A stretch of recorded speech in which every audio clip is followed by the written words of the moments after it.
Hello everyone, in today's video, I'm going to show you how to open a Trading 212 Stocks and Shares ISA.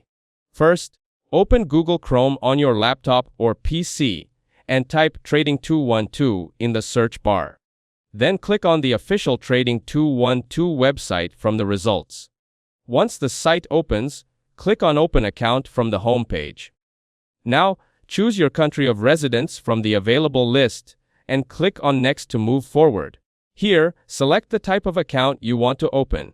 Choose Stocks and Shares ISA from the options like Invest, CFD, Stocks and ISA.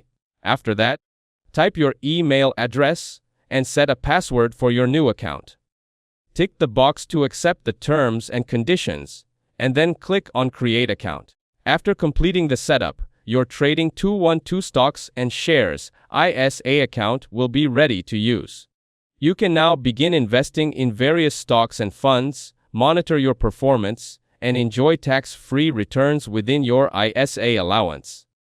The platform gives you full control to manage investments easily, check real-time prices, and make trades securely whenever you want. That's it. Thanks for watching. Don't forget to like and subscribe for more videos.